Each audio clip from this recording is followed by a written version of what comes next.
All right, so the jury? Okay, that's fine.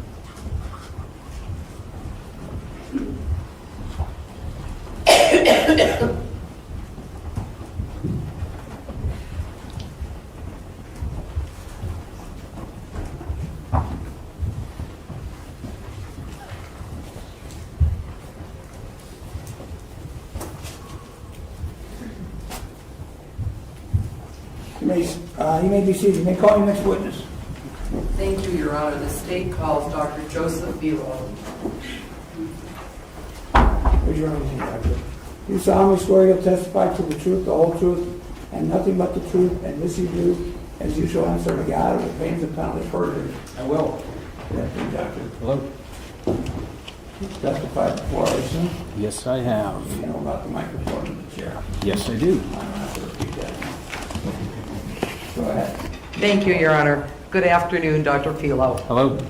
Please state your full name, spelling your last name for the court reporter. Joseph Andrew Felo, F-E-L-O. And sir, by whom are you employed? I am a forensic pathologist and the Chief Deputy Medical Examiner for Cuyahoga County Medical Examiner's Office here in Cleveland, Ohio.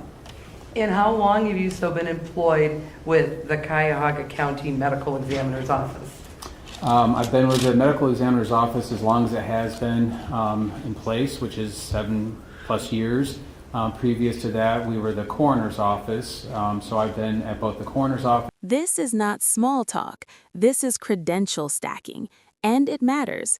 When a forensic pathologist lays out this level of training, board certifications, fellowships, and nearly 4,000 autopsies, the prosecution is building credibility brick by brick. The jury isn't just hearing from a doctor, they're hearing from someone who has testified almost 200 times and has been qualified as an expert every single time. That foundation is critical because when the cause of death is revealed later, the defense can't easily argue this is guesswork. This is experience speaking. Brilliant pathologist. Maybe the jury wants to get to know.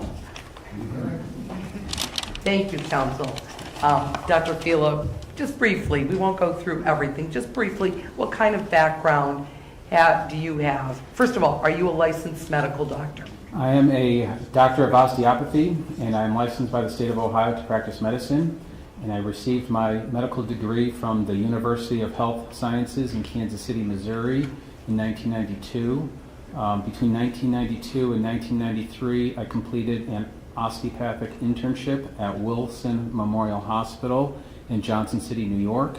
Between 1993 and 1997, I completed an anatomic pathology and clinical pathology residency at the Cleveland Clinic Foundation here in Cleveland, Ohio. And between 1997 and 1998, I completed a forensic pathology fellowship at the Cuyahoga County Coroner's Office, also here in Cleveland, Ohio. And doctor, are you board certified? Yes, I am. Can you explain to the ladies and gentlemen of the jury what it means to be board certified in your particular discipline? Board certification means that I have learned or went through the basic training and reached the minimal standards of competency in that field. And that includes, I've done the minimum training, and then I've taken examinations in order to pass those board examinations. And I'm board certified in anatomic pathology, clinical pathology, and forensic pathology. And doctor, and we'll talk about the different pathologies that you're board certified in. Sir, do you also teach? Yes, I do. And where do you teach? I teach at all of the residency training programs here in Cleveland, so that includes Metro Health Medical Center, Case Western Reserves University Hospital, and the Cleveland Clinic Foundation. I also teach at the Podiatry School of Kent State University down in Independence, Ohio. I also am a coordinator for the EMS and first responders. Pause right here. This is a crucial legal moment. There are only 5 manners of death: natural, accident, suicide, homicide, and undetermined. That's it. When a medical examiner classifies something as homicide, it doesn't automatically mean murder in the legal sense, but it does mean death caused by another person. That distinction is powerful.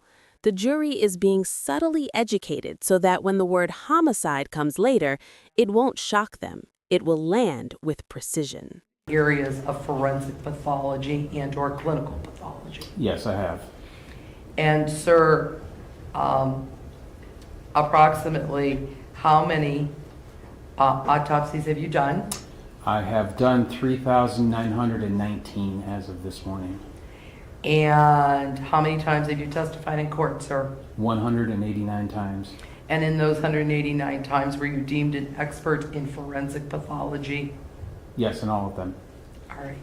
And doctor, you indicated the difference between the coroner's office and the medical examiner's office. What is the difference?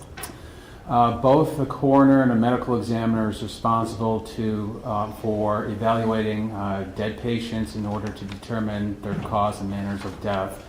The big difference is that a coroner is elected by the population that they serve, whereas the medical examiner is appointed, in this case, or in our county, it's by Mr. Armand Budish, who is the county commissioner. And Dr. Philo, with regards to pathology, what is pathology? Pathology is the branch of medicine that studies body fluids and body tissues and pieces of organs and whole organs in order to determine if there's any diseases present in those fluids or tissues. And what is forensic pathology?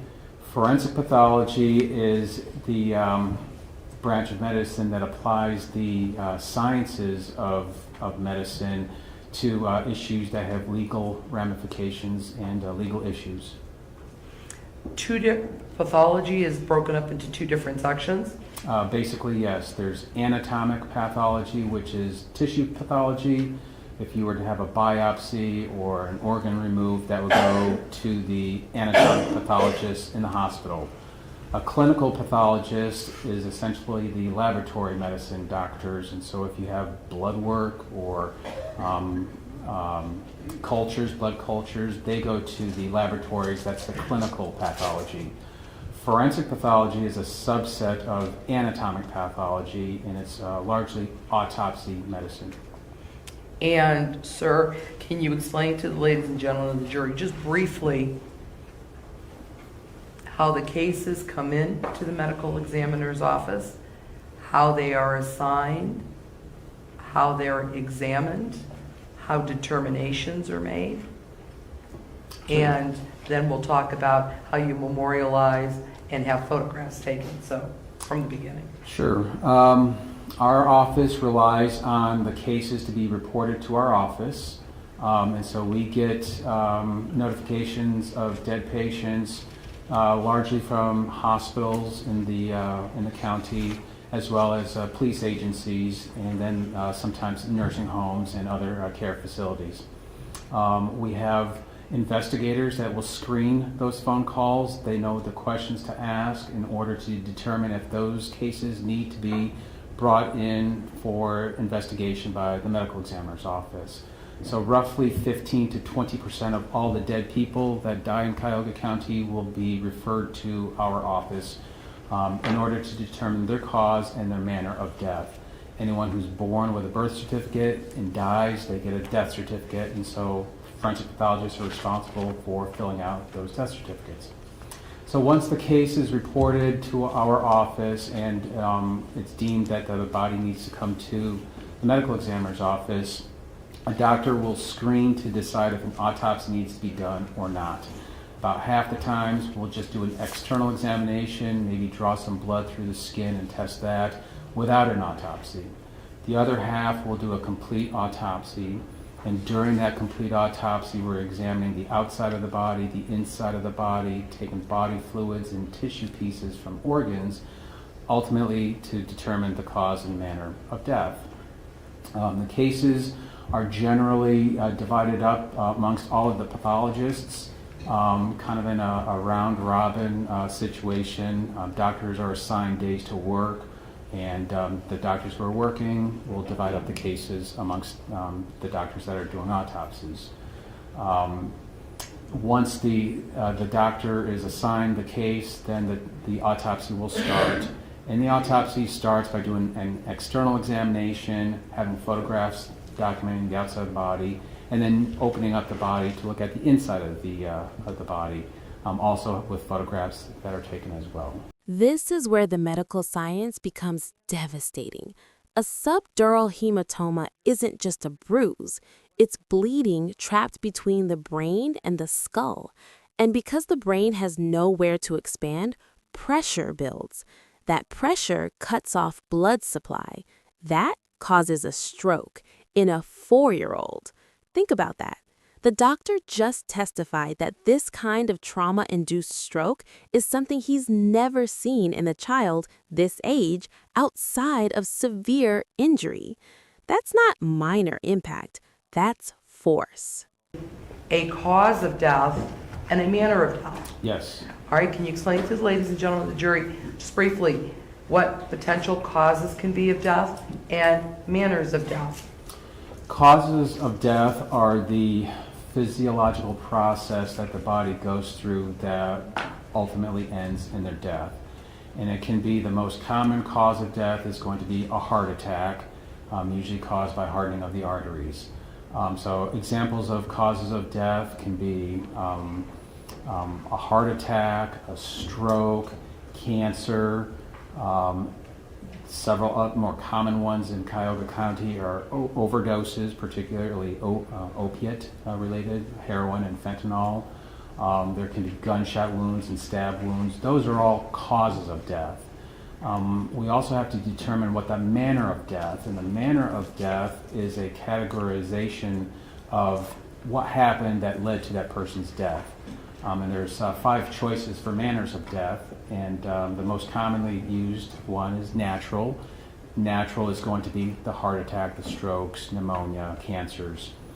Suicide is a second manner of death, and that's when the decedent takes their own life.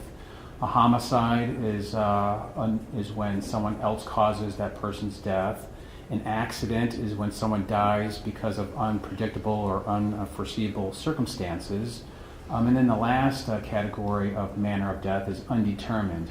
We use undetermined when there's not enough evidence or the story just doesn't fit, it's not complete, when there's some degree of uncertainty with how that person died. So undetermined is the least common manner of death. And Dr. Filo, were you so gainfully employed by the Cuyahoga County Medical Examiner's Office back on March 12th, 2018? Yes. And did you come into contact with the body of Aniya Day Garrett? Yes, I did. And as a result of that, sir, did you cause a report of autopsy that you signed to be produced with regards to your findings? Yes, I did. And did you have photographs to be taken as a result of your examination of this child's body? Yes. And in addition, did you also have toxicology reports and lab reports that you reviewed as part and parcel of your examination of this child? Yes, I did. One moment, Your Honor.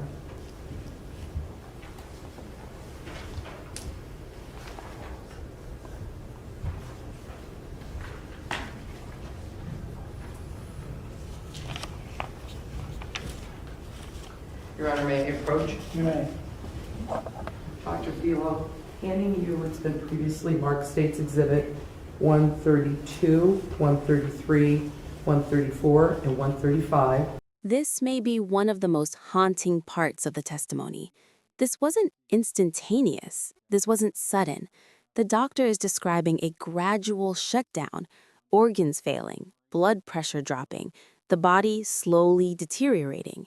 When a medical expert uses the phrase gradual death, jurors don't just hear science. They imagine time. They imagine suffering. And legally, that timeline matters because prolonged decline can point toward neglect, awareness, and opportunity to intervene. State's Exhibit 132 is a certified copy of the autopsy report regarding the death of Aniya Marie Garrett. This consists of a one-page summary page of the findings at autopsy, followed by 4 pages which describe how I saw the patient when I did the autopsy, and the last page is signed and dated when I completed the report on June 14th of 2018. And Dr. Filo, were you the doctor that did the actual autopsy on this child? Yes. All right, this wasn't a situation where you were observing a fellow. You, in fact, did your own autopsy on this child. Yes, I did. All right, go on to State's Exhibit 133. State's Exhibit 133 is the medical examiner's verdict. This is a certified copy of the summary of the circumstances that ultimately led to this child's death. This document is signed by the medical examiner, Dr. Thomas Gilson, Gilson. All right, State's Exhibit 133. That was State's Exhibit 133. I'm sorry, 134. 134 is the toxicology results, which is the evaluation of the body fluids that I collected at the time of the autopsy and submitted them to the toxicology department. This consists of a 4-page document of the findings of what the eye fluid of Aniya Garrett contained chemical-wise. All right, and we'll talk about that in a minute. And State's Exhibit 135, sir. State's Exhibit 135 is a copy of the toxicology result from a reference laboratory, capital N, capital M, capital S. This was the lab that we sent her body fluids to be analyzed by this reference laboratory. And why is that, sir? At the time, our office was overwhelmed with drug overdoses, that the potential homicides, to expedite them, we sent those fluids to the reference lab to take a little bit of the work off of our toxicology lab. All right, and Dr. Filo, I am going to hand you what's been previously marked and shown to defense counsel. I just want you to look at these yourself. There's State's Exhibit 301, 305, 307, 309, 310, 311, 313, 314, 317, 318, 319, 327, 328, 329, 332, 334, 338, and 339. Just take a moment yourself and please keep them face down.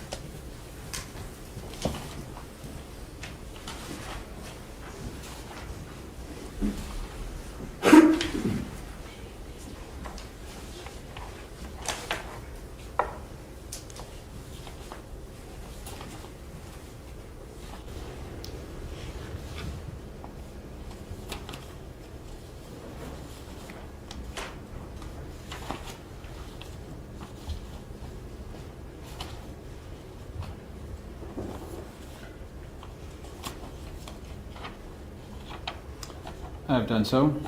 All right, doctor, do those photographs that I have handed you fairly and accurately represent the photographs that you had taken of Aniya Marie Garrett on March 12th, 2018?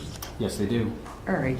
And doctor, just for purposes of making this record clear, you've indicated that you have testified over 200 times and in, 189, 189, yes. 189 times, and in those 189 times you were deemed an expert? Yes. At this time, Your Honor, the state would like to present Dr. Filo as a forensic expert in forensic pathology.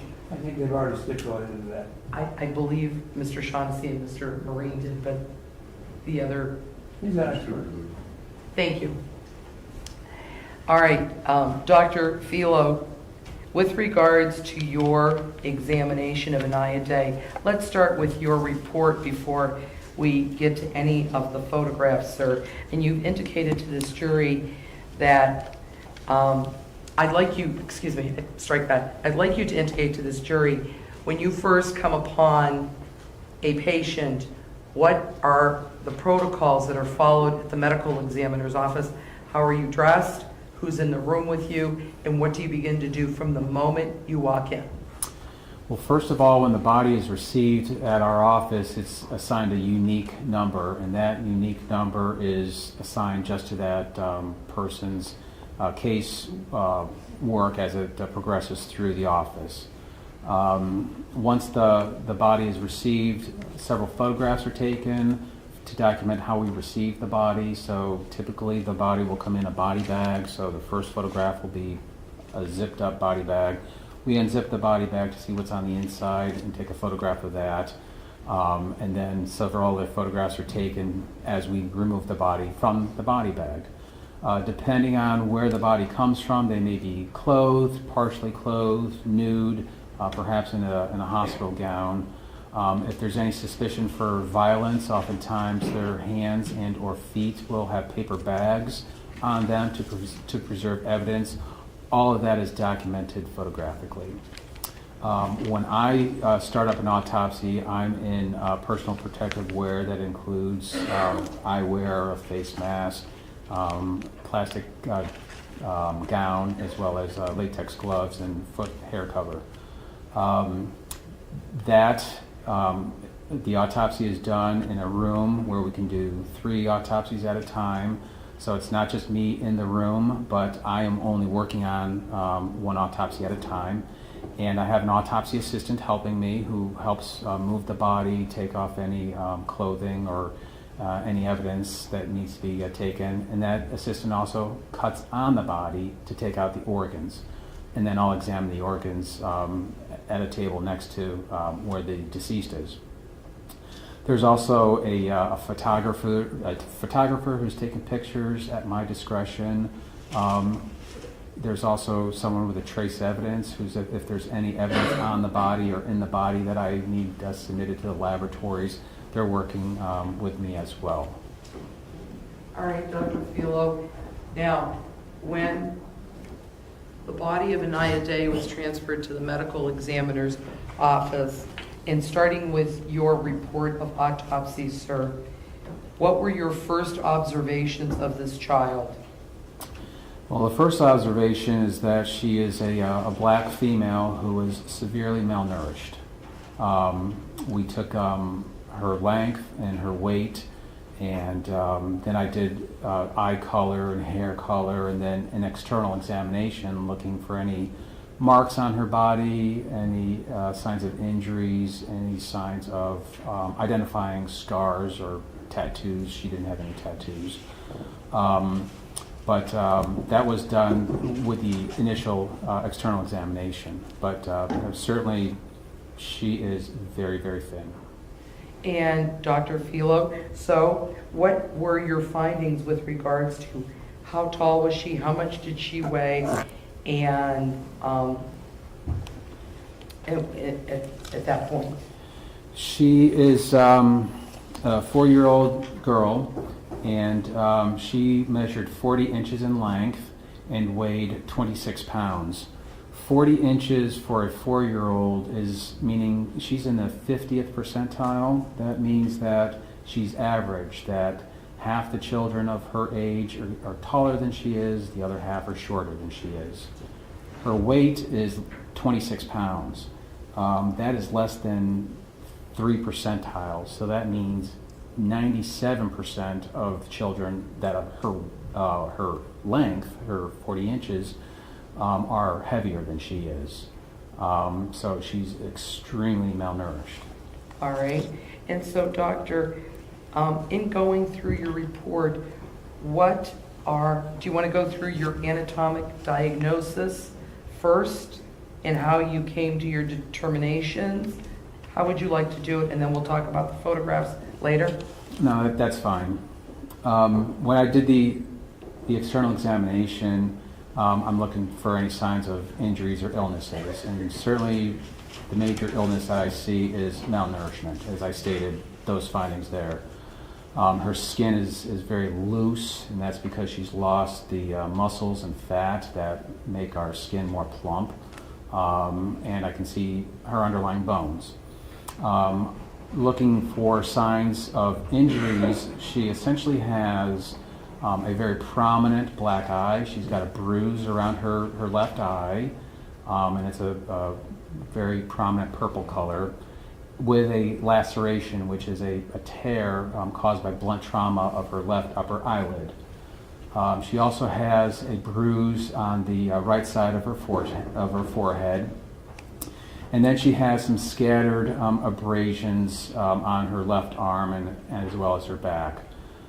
There's also some areas where her skin has sloughed off. They were blisters at one time, and those are collected on her lower legs, on both the right and left lower legs and her feet. I documented everything externally and then did an internal examination, which means cutting on the organs, cutting on the skin in the front, removing the ribs to look at the organs, and then making a cut from ear to ear across the top of the scalp to pull back the scalp and then cut around the skull to see what's on the inside of the skull.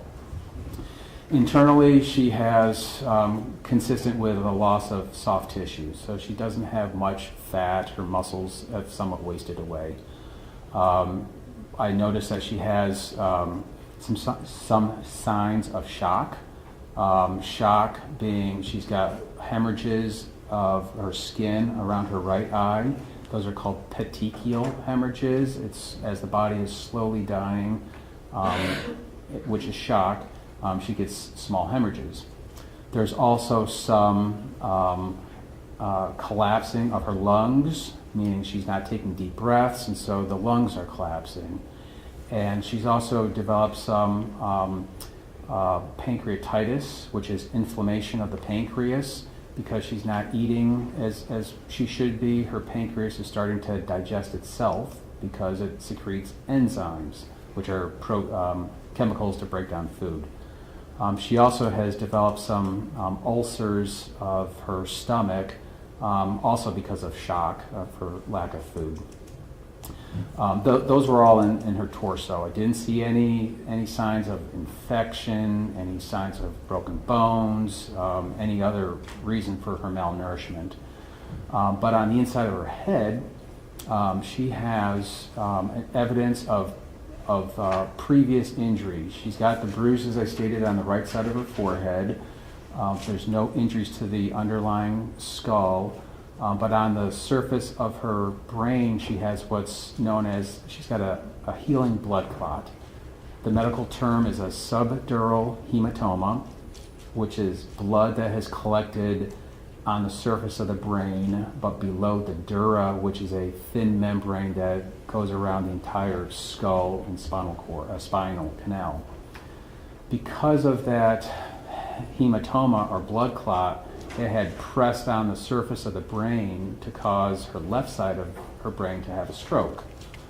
So a stroke is dead brain tissue. And all of that had happened weeks to months prior to her death. There's also some evidence that she had had some hemorrhage or some bleeding around her eyeballs. There's also a little bit of hemorrhage that extended over to her right side of her brain. But most of the injuries are on the left side of her dura, her head, and her brain. Now, Dr. Philo, can we talk about your anatomic diagnosis so we understand the proper terminology? You have blunt impacts to the head as numeral number 1, correct? Yes. All right, and we have contusions of the right forehead. What is a contusion? A contusion is a bruise, and that is on her right forehead, what I saw on the outside of her body. All right, and can you determine is it a recent, an acute injury, or is it an injury from a while ago? It's not a fresh bruise based on the coloring, so it's been present there for probably about a week, plus or minus a couple of days. It didn't happen, like I said, at the time of her ultimate death. but it's been there for about a week. All right, section B, can you please articulate what the words are?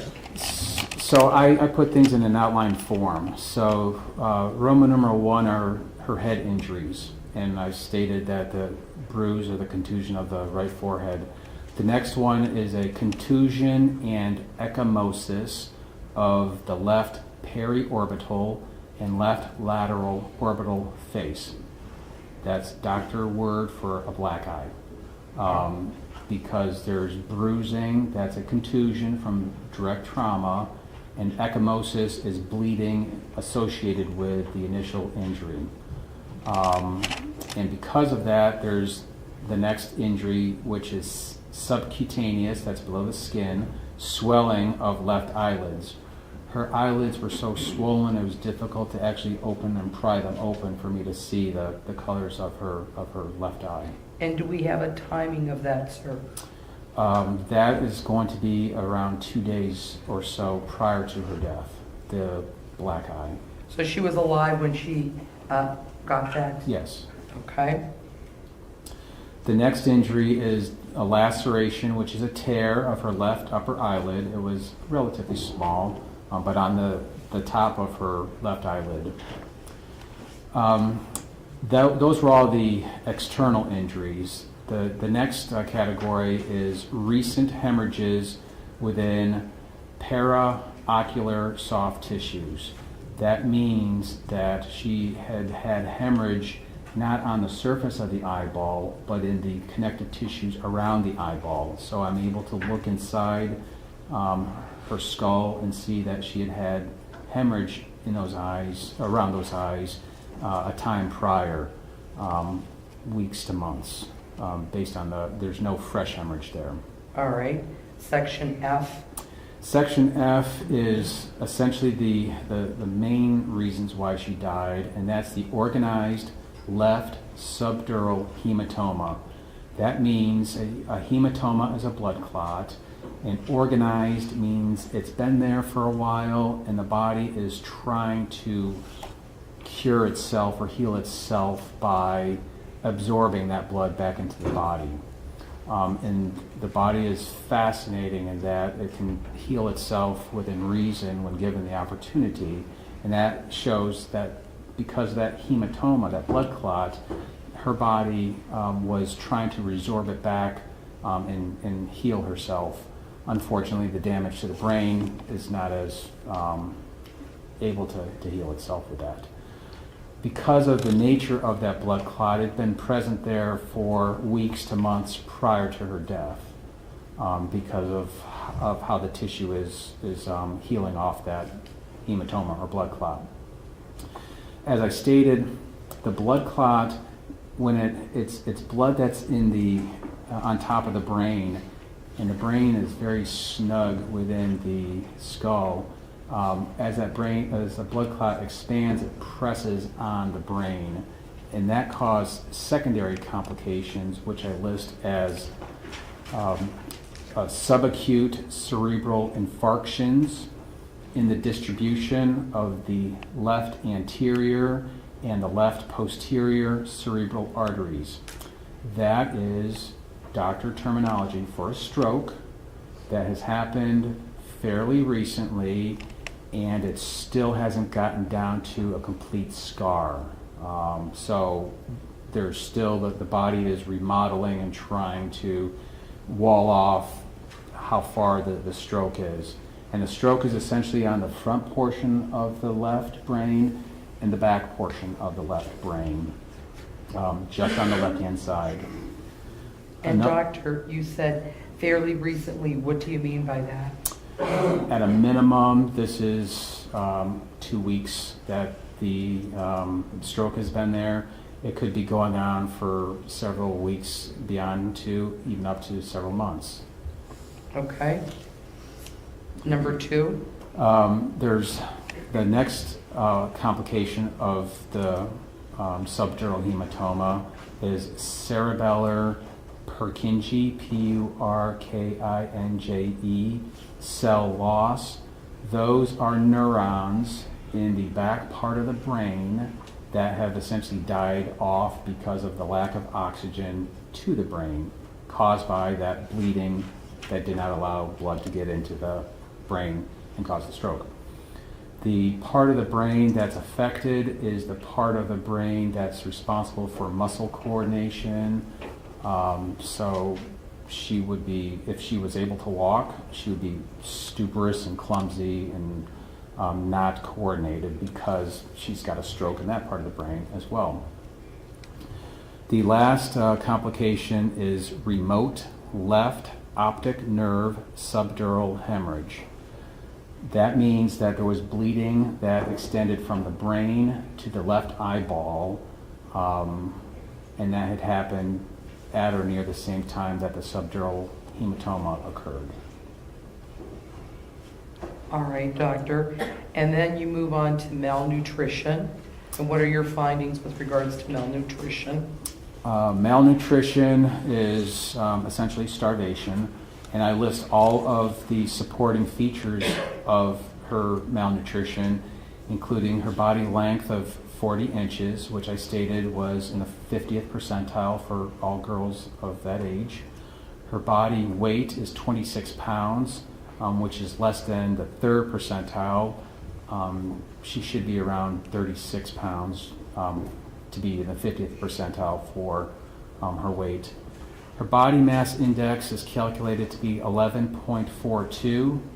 Ideal is between 18 and 25 or so, so she's severely malnourished, way below the 18.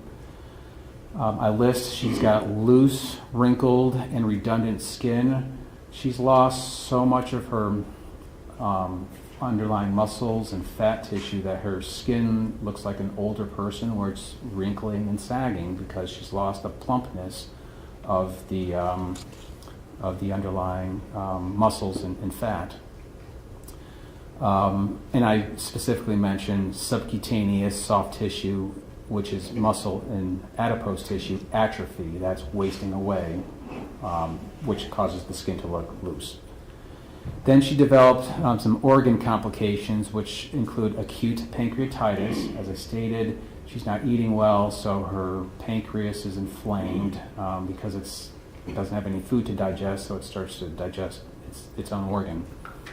She has acute hemorrhagic gastropathy, and those are the ulcers that are in her stomach because she's forming too much acid as normal digestion, but not any food going in her stomach. So it's starting to erode her internal lining of her stomach. She has pulmonary atelectasis and airspace hemorrhage. These are the lung findings where she's not breathing deep, so her lungs are partially collapsed. That's atelectasis. And then part of the shock is the blood needs to go someplace that's pumping through the lungs, so it's going into the air spaces. So she's got some bleeding on the inside of her lungs. And then finally, she's got cutaneous petechiae of right infraorbital ridge. Those are skin, punctate, or dot-like hemorrhages on the right lower eyelid, and that's shock because, again, the body is slowing down and blood kind of goes to path of least resistance, and in this case it was on the right side of her face. All right, doctor, and then you move on to Roman numeral 3. The next category are blunt impacts to her trunk, which is the thorax and abdomen and pelvis area, and extremities, which are arms and legs, with abrasions, which are scratches, of the posterior left thorax, that's the left back where the ribs are, also on her left upper arm and her left upper leg. These are minor injuries, but they're on her body, and so I document what they are and where they are. Roman numeral number 4. These include the multifocal, meaning that they're in various areas but clustered areas of skin slippage of undetermined etiology on both lower legs and her right foot. As I described, she's got what appeared to be blisters at one time that had popped. The fluid had come out, and so now I just see them as losses of skin on her lower legs and her right foot. And I'm not sure exactly where they came from. I can't tell scientifically or pathologically what caused those. Roman numeral 5. Roman numeral 5 is a superficial cutaneous ulcers of both lower legs. These are the beginnings of bed sores that are forming on her lower legs. And doctor, before we get to the cause and the manner of death and your other conditions, you then, you've done an external examination, then you go in and you do an internal examination. And what are your findings with regards to, well, first of all, let's start on page 1. Your external and internal evidence of recent injury. Can you talk to us about that? I found that she's got the injuries, and I sort of categorize them where they're located. So she's got 5 injuries on her head. She's got 1 area of injuries on her thorax or her left back, and then she's got 6 injuries scattered on her arms and legs. Beginning with the head, and the numbering and how I identify them, they do not indicate that, because they're on the head, they happened first or longest before she died. It's just how I go from head to toe to categorize everything. So on her head, she has 5 areas of injury, and this is where I'm more specific about size and color and shape and where they're located. And I described the first one as a 1.5 by 1.25 inch pink, tan, and gray contusion, which is a bruise, in the medial, which is in the mid portion or the central portion of the right forehead. The next injury is how I describe her black eye of her left eye. The color, the size, it's 3 inches by 1.75 inches. And there's also a 1/2 inch superficial laceration, which is the tear of the left upper eyelid. And then the eyelids are essentially swollen closed, just on the left side. And doctor, with regards to 1 and 2 there, your findings, the pink, tan, gray contusion in the medial right forehead, with regards to timing of that, within a week? Yes. And with regards to your second, your 3 inch times 1.75, mostly purple contusion, the black eye that we talk about, that is less than 2 days? Yes. All right, go on to number 3 and 4. Number 3 is a 1/16 inch by 1/16 inch abrasion on the anterior, which is the front surface of the right earlobe, a very minor scratch on her front of her right earlobe. Number 4 describes the subdural hematoma, and I describe it with colors, how thick it is. The maximal thickness is 0.2 centimeters, that's 2 millimeters. But it certainly was thicker at one time to compress the brain. And there is evidence that it had stained the other side of the dura, so the hematoma is on the left side, that's the blood clot. Some of that blood leaked over to the right side, but most of the injury is on the left side of her brain. And just for purposes of clarification, doctor, what does the left side of the brain monitor in our body? What is it responsible for? It's essentially responsible for the right side of the body and certain parts. So sensation and making your right side move is actually on the opposite side, the left side. So she would have some degree of paralysis and sensory loss on her right side. The left side is also where the speech center is, and so that area, although not directly affected, she might have had difficulty in talking because that's the left side of the brain as well. Okay, please continue. The 5th injury of her head is the description of her strokes. And as I described, they're on the left side of her brain, and I described the location where they are and in the front portion as well as the back portion of her left hemisphere, which is the left half of her brain. All right, and then you move on to the trunk and the extremities Yes. and your findings. So these are all relatively minor injuries on her body. On the trunk, I described, in the trunk is also the torso. I described multiple abrasions. They're gray and tan, and they're on the skin of the posterior, which is the back, the left lower thorax, which is still where the ribs are, and they're in an area of 3 inches by 1 inch. And these abrasions are sort of on the surfaces of the ribs, and they're just from her brushing against a solid surface or something rubbing against her back. They don't cause any internal damage underneath her. That's the only injury of her torso. On the extremities, she's got 6.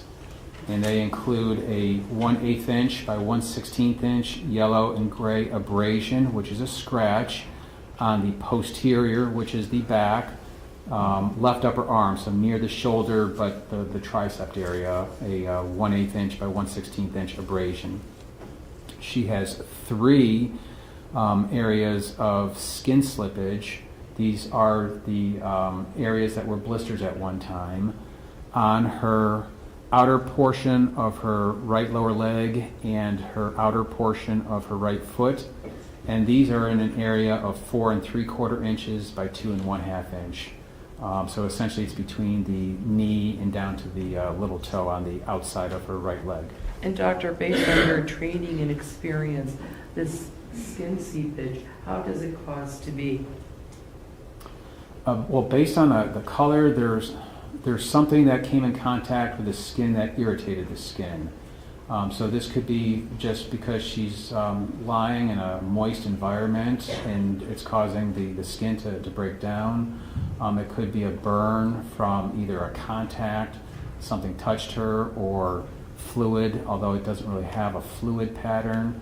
Or it could just be if someone was rubbing her to clean her skin. You can just slough off the skin if you rub, because her skin is very thin to begin with. So well, not to doctor, begin with, but at the time of her death. Doctor, if this child was lying in a bed full of urine and her leg had been sitting there marinating for days, could that have affected it? Yes, that could be a reason why she's got those blisters. All right. Please continue. Moving over to the left leg, she has another small, she actually has 2 small abrasions. One is 1/16 inch by 1/16 inch, and that's on the back outside of her left upper leg near the hip. She's got another one abrasion, which are scratches, 1/4 inch by 1/16 inch in the same area of her left upper leg. And then she has a third abrasion that's also 1/8 inch by 1/16 inch, also on the outer portion of her left thigh as well.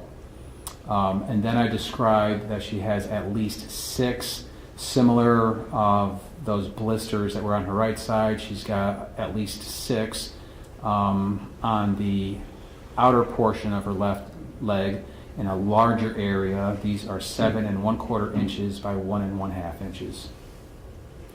And doctor, after you conduct your external examination, just briefly, did you have any findings with regards to your internal examination of this child's organs?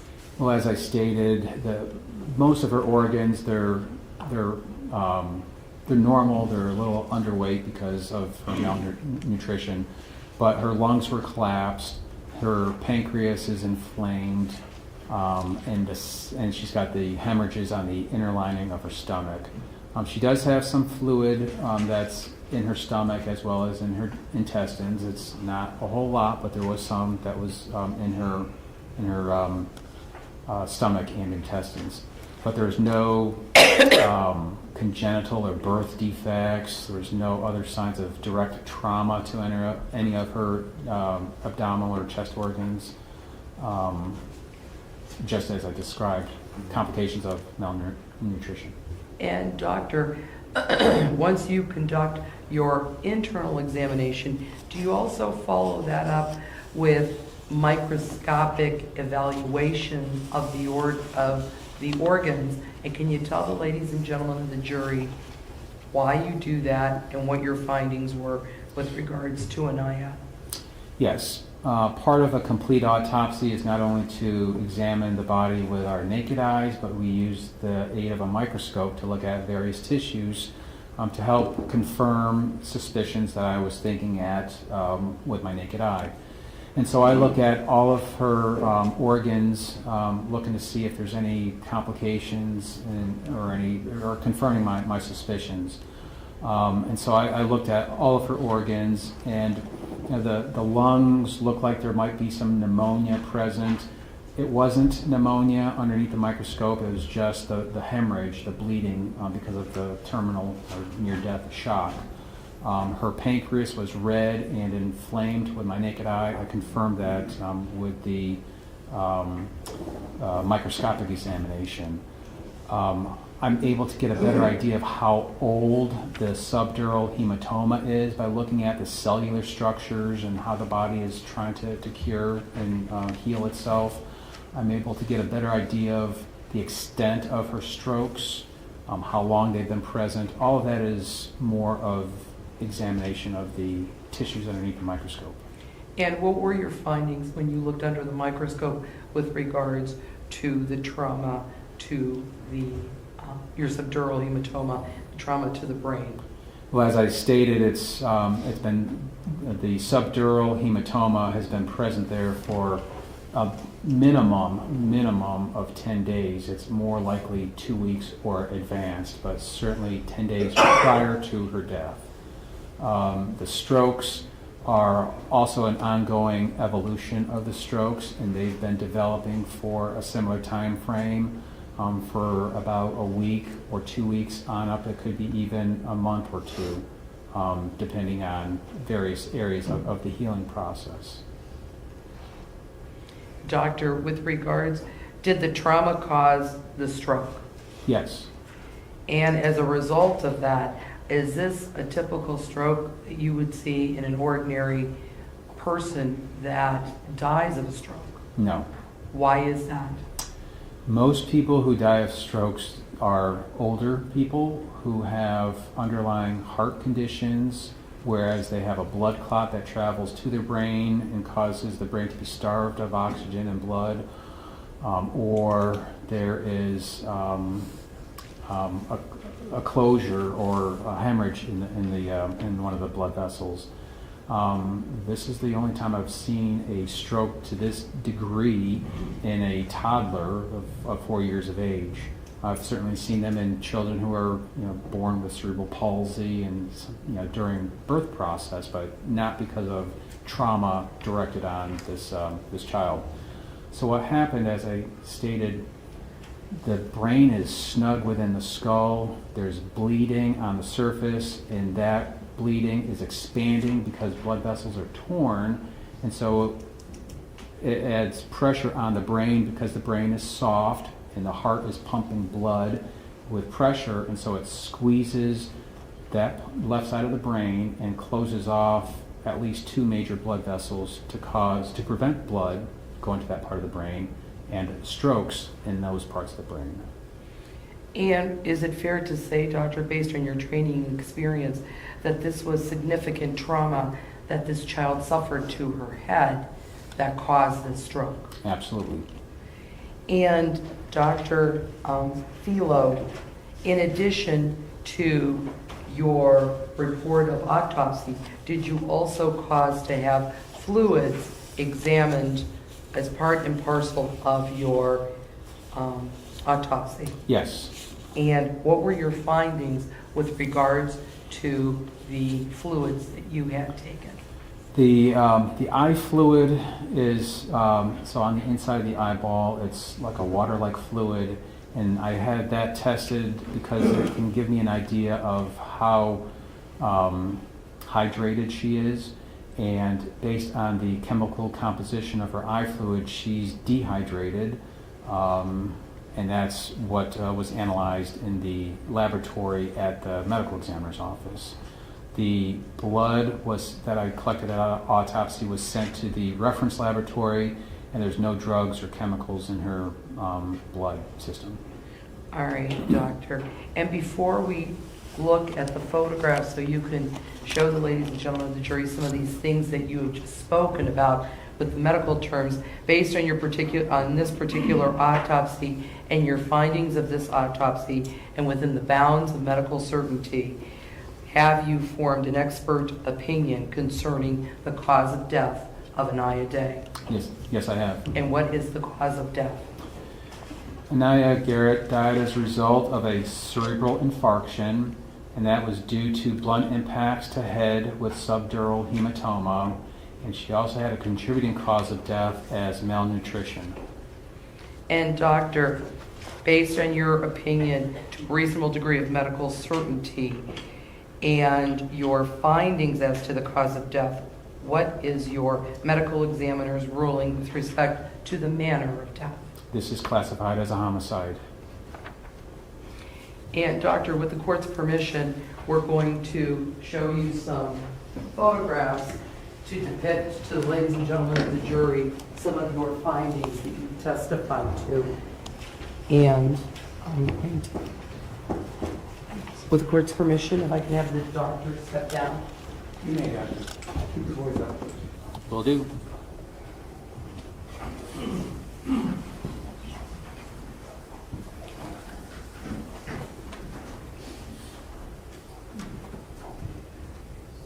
Don't worry about me. I've seen. Starting with State's Exhibit 332. Can you tell us what we were seeing in this photograph, doctor? State's Exhibit 332 is a photograph of Aniya Garrett when she came to the office. This one is one of the earlier ones when she came into the office, and she is lying on a autopsy cart. That's what the gray structure is around the back. She's on a body bag, which is the white cloth that's on top of the autopsy cart. And she's wearing a diaper, and her hands and feet are in paper bags that were placed in the emergency room at Euclid Hospital to preserve any potential evidence that might be collected on her hands and feet. And Dr. Fila, you indicated to us that when an individual is presented to the medical examiner's office, a number is assigned to them, that number follows them throughout all the testing that is done at the medical examiner's office. Yes. And is that located here? It is. So her unique number is IN 18-468. And that number stays with her throughout the course of her time at the medical examiner's office? Yes. All right. Let's start with State's Exhibit 301.